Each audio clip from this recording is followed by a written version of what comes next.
Hey, it's 11:40 The Bet here in Las Vegas, Audacy Sports as well. The final game preview for the Raiders, the season finale as they host the Chiefs this Saturday, not Sunday, this Saturday. And joining us now is a dude who really understands football, because let's be honest, we all love the game, but we really don't know what we're watching. This man helps us, be educated and know what's going on with the plays and everything. So without further ado, for the first time, joining us is Marcus Johnson. You can follow him at the Mark John NFL, contributor for Silver and Black Pride, host of A Little Pocket Awareness, the quarterback podcast, Tape Don't Lie. He's involved in a lot of things. First and foremost, Happy New Year, Marcus. How you doing, bro? Good, man. Thank you for having me on. How about yourself? How you doing, man? No, we're doing good. I hope I got all the plugs correctly. We got to make Yeah, sure. yeah, we got it, man. We good. And I want to start here because I mentioned it on the show and I put it on social media, and you brought it up, and I don't think a lot of people are paying attention, is the tight end position and how Darren Waller, obviously he's been injured, but he's been on the field. He looks healthy these past couple of weeks, these last 3 weeks specifically. He's not really getting snaps. What's your best guess? Like, is this the front office and the coaching staff being like, oh, we kind of don't want you around, my guy? Yeah, I feel like there's a little bit of that. Because even if you have the talent level of Foster Moreau, and I know a lot of people say that just he's a better blocker, and I would say I'm up in the air with that. I mean, there's sometimes maybe you have a good block. There's a lot of bad blocks, especially in pass protection with Foster Moreau. And then you saw some timely drops, and then you saw some timely drops from Darren Waller this year. But I mean, there's just the ability. I mean, you see the difference from how Darren Waller just creates a matchup problem everybody. I mean, you saw a couple touchdowns, big plays he had for Jarrett Stidham this past week. He made a great catch, jumping up like 50 feet in the air, snapping that ball out of the air. So you see the talent level difference even with the blocking. So I don't know. I feel like you're just kind of using it more as a widespread. I know a lot of people saying where he's Aaron Hernandez, but I mean, I don't know. I felt like that he was more Gronk coming into this. The kind of the sub package tight end. Yeah. So even if you try to say that's his role, I mean, that's still a demotion, in my opinion. I mean, and I don't know. Do you know off the top of your hand with the last game versus the 49ers, the snap count difference between Foster and Darren? 39 to 54. So 39 Darren, 54 Foster Moreau. That's math. That's 15, 16 more snaps. So this is again because 2 weeks ago that was the same deal. That's an odd situation, man, and that don't make sense. This man's getting paid way too much money. And you brought up Jarrett Stidham, and I know that's what a lot of people are going to be watching this video for. What was your reaction of his start against the 49ers? Yeah, I thought he played well, man. I thought he came out there and he definitely executed the game plan well. I think he had very control of the offense. I think what you like to see.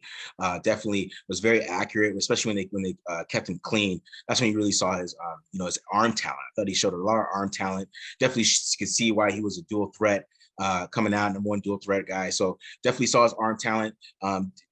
Sometimes, you maybe wish you would read the field a little bit more, but you saw his legs, saw him make plays outside of the structure. So you saw a lot of good things. And of course, there's some things that you could definitely work on, but I mean, definitely so he could be more consistent if you want to be an NFL starter for sure. But I mean, definitely was a good outing and definitely showed that there's good playmakers that, can help him make plays. If he's not in the right position, he can just throw it up to Devontae Adams, who can make some plays and things like that. I think he gave his playmakers a lot of chance and they made plays for him this week. But it was a good performance, man. He just definitely has some confidence in himself and going forward. And it's been a long time on this program, on this station, that I've given Josh McDaniels some credit. So I'm going to do it right here. I give him credit at the beginning of the game for making Jared, comfortable, I guess we should say. And with that being said, I want to ask you, throughout the season, it's been weird. I know at the beginning of the season, why isn't Josh Jacobs getting enough snaps? Because he's making progress and he's doing this thing.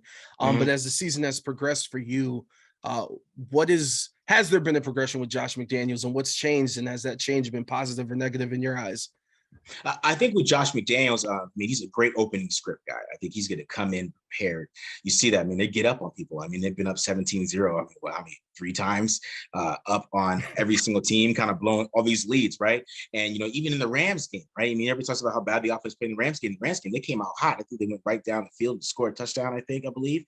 And, a lot of these games, they come up with some great game scripts And, he's a great game planner, but it's just what happens after that is what's wrong with Josh McDaniels at this point. He has some go-to plays that kind of get redundant. A lot of these teams are ready for it. The Steelers are ready for them no matter what. I mean, it would have been a little tough sledding for them, just the way they play football and the way he calls plays for how the Steelers game went. And, the same game in the second half, you saw a little bit of different play calls from him. Wasn't as much messing with the defensive rules that the 49ers had, man, because he had them in a flux. They were confused at the beginning of that game. But when they started to get it together, it was more because Josh McDaniels just has his go-tos. And I think he kind of leaned on Jarrett Stidham to kind of, make something happen. Yeah, make something happen. It wasn't going to work. And I think, especially in his first start, definitely didn't make him feel comfortable the whole game, I would say. And reports came out earlier this morning that apparently the Raiders had made up their mind on Derek Carr earlier in the season. And I know it's been talked to death about, hey, how do we get all these pieces on offense now going into this year, and we get a new coaching staff, and suddenly Derek Carr has, if not the worst, season of his pro career. To you, based on all the tape that you watch and everything that you've seen this season, like, what's the biggest point of disconnect between them that they had this season, whether it's McDaniels and Carr or the coaching staff and Carr, and just the inability to pull out these wins and produce good offense? Yeah, I think a lot of it is the misconception of McDaniels' offense. I think a lot of people thought it was short passing, all these little dink and dunks. I think Tom Brady has that kind of, narrative about him, right? But there's a lot of hitting intermediate windows and standing in the pocket, standing strong, and hitting digs and hitting out routes. And that's really just not Derek Carr's game. It's not something that he's really going to be able to do. He's not going to be able to sit strong in the pocket and hit a 20-yard dig. And, it's even maybe is Jarrett Stidham going to be able to do that consistently? And he was trying to have Jarrett Stidham do that as well. And we saw him throwing the ball up in there a couple of times because, that the interior offensive line is collapsing. So I think how their vision of what they want to play quarterback, Derek Carr is never going to fit that vision. If you expect him to sit in the pocket and be accurate with the pressure coming in from the interior and stand strong and throw these digs with anticipation and stuff like that, that's not going to happen from them. I mean, Tom Brady can come in here and do that right away, but it's gonna be hard for them to try to find a quarterback that can do that, right? Because it really is. It really is an old school style of quarterback play. And they put Jarrett Stidham in that position. Like I said, it started to crumble, and I thought they could have put some more college aspects or something to make him more comfortable in the second half, because that's the type of quarterback he is. And not everybody's Tom Brady, I guess is what I'm trying to say. Derek Carr's not Tom Brady. You can't even try to expect him to do things that Tom Brady does. John Gruden didn't do that. And, I think they kind of took that expected, like, this is a Tom Brady offense. You're going to either fail Derek Carr. I'm not going to help you. And you're going to run my offense. If you suck at it, you suck at it. And then you're out of here. I gave you a shot. It sounds like they really didn't even want to give him a shot in the first place. But, they kind of ruined his value a little bit. That's kind of hurts me. I mean, like, what are they going to get from him? If they're going to trade him last year, they could have got they definitely would have got a first last year. Now our first is up in the air. Is it third? Is it fourth? We don't know. They lost the bag, essentially. And I do want to say, because this is probably going to be clipped, this might be the Twitter clip. This is a disclaimer. Marcus just gave his honest opinion, all right? There's no agenda behind it. It's just how he feels and what he knows and what he's seen on tape, okay? We're not trying to pick sides. We're just talking this out, okay? All right, moving on. Yeah. Marcus Johnson joining us at the Mark John NFL. If you want to follow him on Twitter, contributor for the Silver and Black Pride, excuse me. And obviously the offseason is going to be upon us here after Saturday. I want to ask you on the flip side, on the defensive side, heading into the offseason, how concerned are you about Patrick Graham's defense and how many holes there are, or are there that many holes, or how do you feel about the defense? Yeah, I'm interested in seeing if they keep him, because they kept a lot of Gus Bradley guys. So these aren't really Patrick Graham system fits. I mean, they came in with Jonathan Abram, Nate Hobbs, Divine Diablo, and Trayvon Moehrig. Those are all Gus Bradley guys that he brought in. Trayvon Moehrig, he just had a history of playing these two high quarters coverages, or cover seven family, whatever you want to call it. He had a history of playing that, so you're expecting maybe him to take a leap. And then, Nate Hobbs had such a good year playing inside that maybe you try to see maybe he could play outside, and that really didn't work. So it'd be interesting to see how they do with Patrick Graham, because maybe Patrick Graham could bring some of the guys in that he really likes, and maybe we could see something from him as well. But I mean, they kind of gave him the Gus Bradley guys, gave him Chandler Jones. They really didn't switch anybody up. Denzel Perryman was back. Everybody that fit Gus Bradley's system was there, and we never really saw the guys that come in for Patrick Graham, except for Deron Harmon, really, who came in and ended up being a starter, and allowed them to kind of let go of Jonathan Abram. So it'll be interesting to see how they go going forward. Patrick Graham, does he get a mulligan because of that? We're like, hey, we're going to score so much on offense, we're going to give you some scraps from Gus Bradley and see what you can do with it. And then, or are we going to build and give him a defense? Because I mean, it's a really good defensive draft, and see what they can do. And here at Audacy and here at 1140 The Bet, our friends down the hall, why am I blanking out on his name? Scott Gulbranson. Talking to him last week, one of the things that he said that was interesting to me is like, please don't expect this team to compete anytime soon. It's not a 5-10 year rebuild. He's just like, there's too many pieces going into next season, especially on the defense, that need to be filled. And that's very hard to do in one off season for you. And as he was saying that, I was just picturing Mark Davis in his office, like just slamming his office because being upset at this, because obviously he wants to win and he's invested a lot and he cares. But to you, where do you stand on, is this team, if they make a quarterback change, right? And obviously everyone's talking about Tom Brady, but if they shore up this defense, if they fix up this offensive line, and obviously even Josh Jacobs, there's a lot of things in the air. Like, how close do you see this team to competing?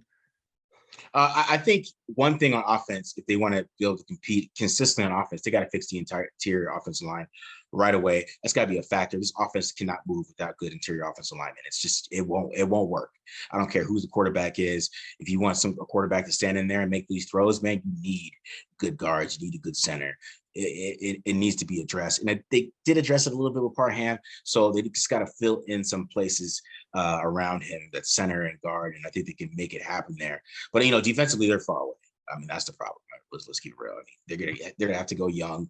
I mean, there's really not too much you can spend in free agency. I know a lot of people are like, "Hey, we got free money." Like, yeah, but like, have you really gone and looked to see what's in free agency? A lot of old guys, a lot of guys turning 30. We're not seeing a lot of these guys hit 25. They're hitting the market like that. I mean, maybe they can trade for Jesse Bates. I mean, maybe if they trying to go for it like that and try to get a big exposure and pay somebody that way, maybe. But would you do that with all the pieces? I mean, I would.